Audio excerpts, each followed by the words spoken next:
That EV rally was fun. And now people are like, why is it crashing? When's EV coming back? Listen, it's not gasoline. EV needs to recharge.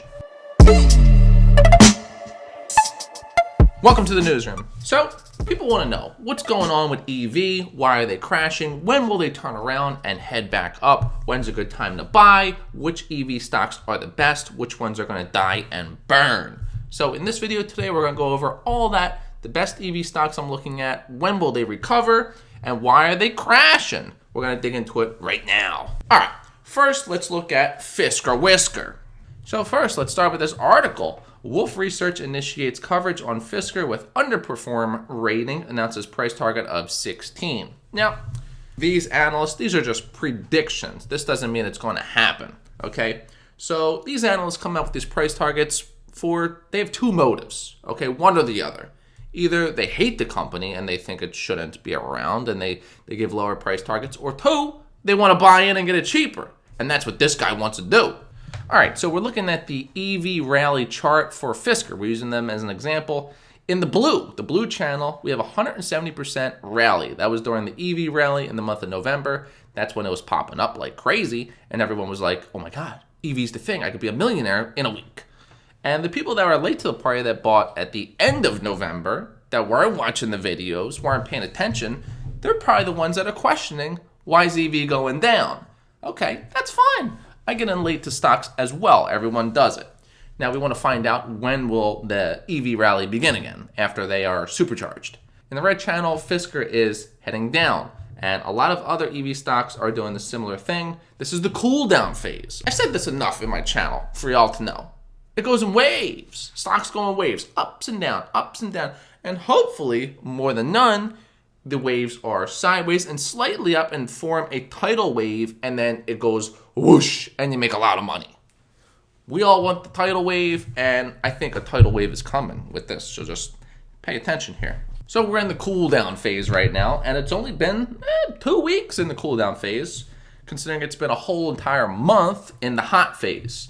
So typically, if it's a good sector, good stock, I'd say it's 30 days up, 15 days down would be ideal. Now, what I'm going to do is throw a few comparison stocks on here so you can see that all of the EV stocks move together. On this chart, I have Ride. Ride's another one I like, Lordstown Motors, in the orange. Now, if you look at it, very, very similar. The majority of these EV stocks, they all moved in similar waves, which is a good thing. You can kind of predict if you're in one EV stock and another one starts moving a certain way, you can expect yours to move the same. Look at the orange. It's moving identically to Fisker Whisker. Now, just to draw in here, you could see it goes up, down, up, and then overall down into the sell-off, the cool-down wave. Let's throw another one on there. We got Workhorse on there as well. Pretty much identical as well to Ride. Fisker is higher up as far as percentage goes, as far as returns go, but they all moved similarly.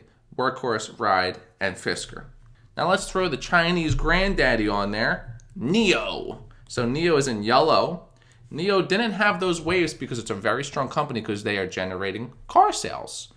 It didn't have the waves, but it did have the overall direction of the hot phase, the rally phase, and then the cool down phase. So if I just draw a little arrow on here, you can see what I'm talking about, up and then down. So they all stay in this similar channel. So they're all staying in these lines, right? It's a mountain. It's a mountaintop with a little tunnel underneath. So if you're in an EV stock and you're wondering, why is my stock going down? Why is the stock crashing? Why is Ride crashing? Or why is Fisker crashing? They're not crashing. They're in a cool down phase. They've been running for a month and you got in on the 29th day. Also, they're all doing it. The entire sector is cooling down. They were hot. You can't hold a hot potato forever. You'll burn your fingers. You got to eventually toss it, let it cool down, and then you can pick it back up and eat it. So looking at Fisker, we got two trend lines. Boom, we got the long trend, and then boom, we got the short trend. When these two trends meet, like a railroad, boop, and they form a little crossroads. Now, I've been trading for a very long time, so when I see these charts, I know when it's a green or red flag. This one, at these crossroads, this is a good indicator to me. I like it. And listen, remember, nothing's 100%, okay? Warren Buffett could say, oh, it's a buy. And then it could be wrong. But I like this point here where the long trend and the short trend intersect. This would be a good entry or a test entry to see if this is the bottom. If not, it could fall deeper. But I like this area because of the double line, the intersection. Good indicator for me.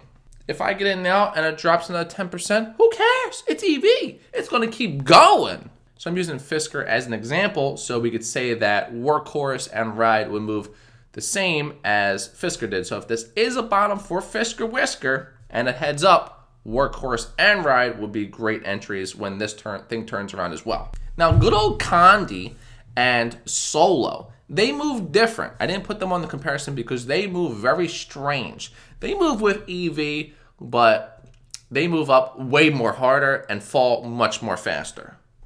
So looking at KNDI, we have a trend line forming here as well. So you could pretty much look on all of these EV stocks and find bottoms. Right now, we're right around there. We're maybe a couple days out. Maybe Monday they'll boost up, maybe Tuesday or Wednesday. So I'm just patiently waiting. I got my ear to the street. I'm waiting for that perfect prime opportunity when these stocks bottom, when they hit the very inch, because every inch counts, every cent counts. Now, a lot of new traders are buying in when a stock comes here, but more than likely, this is a trap door. Just woof, it falls out, and you're like, what the hell happened? It dropped so quick.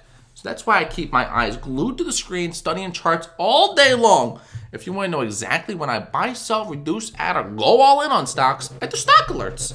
Link is in the description. You'll get a little bing right to your phone when I buy a stock, when I sell a stock, when I make moves. You'll get all the alerts. Check that out if you're interested. So KNDI, it has this trend line here as well. I could see it doing something like this. If it did something like this, if it did these little mini waves to even smaller waves and then started curling up, green flag, it's a buy. Like I said, we're looking at these charts. They're all similar. They're all close to this bottom area. Typically, this indicates that the entire sector is getting ready for the next massive run. Solo. Now, Solo is a little bit different because they ran up from $2 to like $13.50.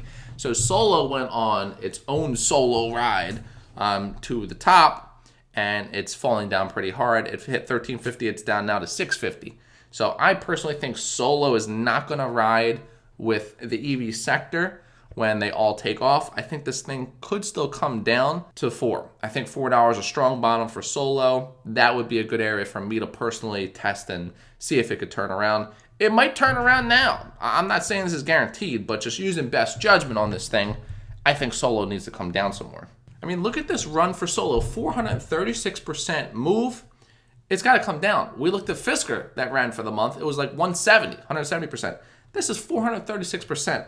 It needs to come down much more. There's no way it could hold these levels. This company, they don't have sales. They sold like 10 cars or something. So nothing to justify this movement. So I did add into my position on Ride because of this article. Goldman Sachs starts Lordstown Motors at buy with $31 price target. When I saw that, I was like, okay, I'm in a little position. Let me add some more. So I added some more, and I like this.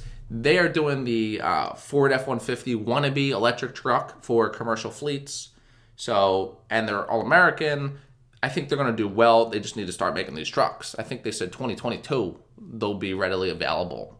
So I wanted to keep track of how many cars these companies are selling. So I made this Excel sheet. So these are car sales for 2020. From what I could find, they're so secretive about how many cars they're selling. I wonder why. Probably because most of them aren't. Lordstown Motors, they got a market cap of $3.2 billion. They sold 0 cars. Fisker, another one, $1 billion market cap. They sold 0 cars. Electromechanica, Solo, 0 cars. I think they sold like 10. Doesn't count. KNDI, I couldn't find this number either. All I could find is articles on fraud. So KNDI, I wouldn't invest in these guys. They're in a little bit of a pickle until these legal issues get settled and cleared up.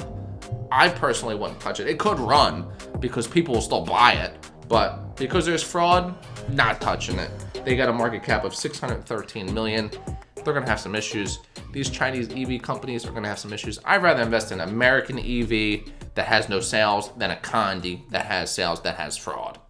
Workhorse sold just under 400, I believe they said. Market cap $2.6 billion. They're not hitting their targets. They're doing less than they are predicting. NIO, the big dog, 68,000 cars this year, market cap of 45 billion. All right, that's it. Hit the subscribe here if you're new to the channel. Thank you for watching, and don't forget, by hitting that subscribe, you're getting a little bit closer to retiring young.